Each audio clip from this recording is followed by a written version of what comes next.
Imagine training a very large AI model for weeks. The hardware and the power bill are expensive, and every additional hour carries a real cost. Early on, everything can look completely normal.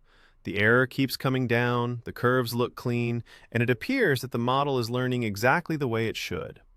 Then, the whole process can fail very quickly. The loss jumps, the model's outputs collapse into nonsense, and training blows up, effectively ruining the entire run. It might sound like pure bad luck, some bizarre one-off failure. But one of the stranger things modern AI has taught us is that these collapses often aren't accidents in any meaningful sense. In transformer models, the architecture underlying systems like ChatGPT and many image and speech models, training can be fragile by default. A very small change, as simple as pushing the learning rate a bit too high, can move a model from making steady progress to complete breakdown. What's striking is that researchers have begun to pin down why this happens. The clue turns out to be a concrete internal quantity, something you can actually measure, and one that behaves a lot like an advanced warning sign. Better still, there is a fairly direct way to control it. If we limit how much the model can stretch information as it moves from layer to layer, we can control this quantity too. To see why this becomes a problem, it helps to start with what training is actually doing. A neural network contains an enormous collection of adjustable parameters, millions or even billions of small settings. Training is the process of changing those settings little by little so that the model makes fewer errors. One useful way to picture this is as moving downhill through a foggy landscape, always trying to take the next step in whatever direction seems to reduce the error. That picture is helpful, but it can also point us in the wrong direction. It's easy to look at a loss curve coming down and assume the model is steadily making its way toward a good solution. But that intuition does not always hold. You can have a system that is decreasing its loss while still moving toward failure. The descent can look smooth and well-behaved right up until the point where the entire process becomes unstable. A useful way to think about it is a pencil standing on its tip. For a short moment, it can appear completely motionless. Nothing obvious is going wrong, but that calm is misleading. The pencil is not actually in a safe state. It's sitting in an arrangement where even the tiniest disturbance is enough to send it toppling over. Some AI training runs behave in much the same way. The metrics look clean and uneventful, but beneath those smooth curves, the model may already be sliding into a brittle and dangerous regime. What, then, is actually shifting under the hood? To answer that, we need one of the core ideas behind transformers: attention. Before we zoom into attention, quick note. If you want to go deeper on physics-based machine learning, come join our Discord server, where we'll learn physics-based ML, share resources and papers, and pressure test new ideas. And it's not just discussion. We're also collaborating to build next-generation AI models together. The link is in the description. All right, so with that in mind, let's talk about attention and why it can act like an early warning signal for training instability. Attention is the mechanism that allows the model to determine which parts of the input are important when interpreting a word, an image patch, or a segment of audio.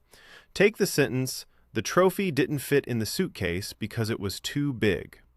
What does it point to here? The trophy or the suitcase?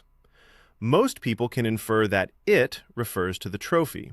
A transformer does something similar. It looks back over the earlier words, weighs them against one another, and decides which ones matter most for resolving the meaning. This is why people so often talk about attention as a spotlight. At each word, the model casts a kind of internal beam back over the context that came before. In a well-behaved model, that beam is usually not razor thin. It may land more heavily on a few words that matter most, but it still keeps multiple candidates in play. What it is not doing is locking onto a single position with blind confidence. The first big idea is this: the width of that spotlight is not just a vague intuition. We can actually put a number on how wide or narrow it is. The quantity we're focusing on here is attention entropy. Entropy, originally introduced by physicists, also appears in machine learning, using the same formula as in physics. It is a measure of how spread out something is. If the entropy is high, Attention is being distributed over many different positions, more like a broad and gentle spotlight. If the entropy is low, that attention has collapsed onto a very small region, more like a laser locked onto a single point. If that still feels a little abstract, take studying for an exam as a concrete case. Real understanding means your attention has been distributed across the important ideas and the relationships between them. Collapse is the opposite. You've locked onto one sentence, memorized it exactly, and let everything else drop away. That can produce a brief feeling of confidence, but the result is fragile knowledge. Change the question even slightly, and the whole thing breaks. This is very close to what researchers observed inside unstable transformers. Right before training starts to go off the rails, attention is often no longer spread out and adaptable. It contracts. Then it contracts again. In the extreme case, nearly all of the weight can end up concentrated on a single token or a single patch. The model becomes fixated. There's a name for this phenomenon: attention entropy collapse. Why is that dangerous? Because a transformer does its work by pulling together information from many different places. If the attention pattern collapses down to a single sharp peak, the model stops combining context in the richer way we want. Instead of weighing several useful signals at once, it starts acting like a system that has fixated on one detail and tuned out everything else. Once this starts happening, the updates during training can become unstable. The gradients, which are the signals that tell the model how to adjust its weights, grow more erratic and more sensitive. Very small changes in the input can lead to disproportionately large changes in the update. Instead of making steady progress, the training process begins to overreact. The loss might start bouncing up and down, or it may abruptly spike upward. What's surprising is not just that this low entropy regime appears near instability, but how reliably it does. Change the task, dataset, or transformer variant, and the same pattern keeps showing up. Right before failure, or sometimes exactly as failure is setting in, attention becomes sharply peaked. But that leads to a basic scientific question. Is attention collapse actually the thing driving the failure, or are we looking at something downstream, more like smoke that appears after the fire is already burning? This is where things start to get interesting. The researchers added a temperature parameter to the attention mechanism. This idea shows up all over science, but here you can think of it as controlling how sharp or diffuse the attention pattern becomes. Turn the temperature up, and the attention weights spread out, becoming softer. Turn the temperature down, and they narrow, becoming sharper and more concentrated. A useful way to think about it is like adjusting a camera lens. Turn it in one direction and the image softens, with individual details blending. Turn it in the other, and everything snaps into sharp, almost unforgiving clarity. Attention behaves in much the same way. As we lower the temperature, the distribution becomes more concentrated, sharpening the focus until a single location can nearly take over entirely. So the researchers ran a version of the same experiment, but with the process intentionally broken at specific points. During selected moments in training, they lowered the temperature on purpose so the model's attention would become more concentrated. Put more directly, they were deliberately triggering entropy collapse. And what happened? Right on schedule, training started to fall apart. That suggests the collapse is not just a byproduct of whatever else is going wrong. It is one of the things actually driving the failure. If we force attention to collapse, we can make training unstable. That takes the argument from these two things happen together to something much closer to a causal story. So now we can ask the more interesting question. Why does that collapse leave the whole system so fragile? To see why, picture the model's error surface again as a piece of terrain. Some regions are broad, gentle valleys where you can take a step and still be moving in basically the right direction. Other regions are narrow ridges or steep drop-offs. In those sharper parts of the landscape, a step that looks small can be enough to throw you far off course. Researchers found that attention collapse happens when the model drifts into steeper, more fragile parts of the landscape. As attention gets more and more concentrated, the optimization problem becomes risky. The model is no longer moving through a broad, stable valley. It is now making its way along the edge of a cliff. Timing matters here too. If collapse shows up early in training, the model can run straight into an almost vertical wall before it has formed any durable internal structure, and from there, it may not come back at all. If the same thing happens later, there is sometimes enough structure already built up for the model to pull itself back out. But even in that case, the situation is still risky. This helps clear up another version of the same mistake. People often take a larger model to mean a more stable one simply because it is more capable. But greater capability is not the same thing as greater robustness. As a system grows, it can also develop stronger internal feedback loops. And if those loops start amplifying themselves instead of damping out, the larger model may end up being even more sensitive. The natural next question is what sets that self-reinforcing cycle in motion in the first place? Let's go one step further, into a part of the model that sounds more mathematical than it really is. Inside the model are matrices, which are just collections of numbers that take one set of signals and turn it into another. The simplest way to think about a matrix is as a kind of mixing mechanism. Information comes in, and the matrix recombines it into a new form. Now take the most extreme version of the same question. How much can this machine increase a signal? The largest possible amount is called the spectral norm. The name itself is not especially important. What matters is the picture behind it. It tells us the biggest stretch this layer can apply. If you imagine a rubber sheet covered with little arrows, you can get a pretty good picture of what's going on here. Pull on the sheet, and not every arrow changes by the same amount. Some barely get longer, while others stretch much more. The spectral norm is just the largest of those possible stretches, the maximum amount the sheet can expand something in any direction. Why does that matter?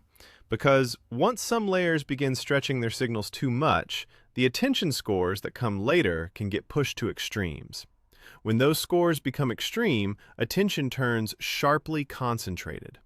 Sharply concentrated attention means lower entropy. Lower entropy gives us unstable, spiky gradients.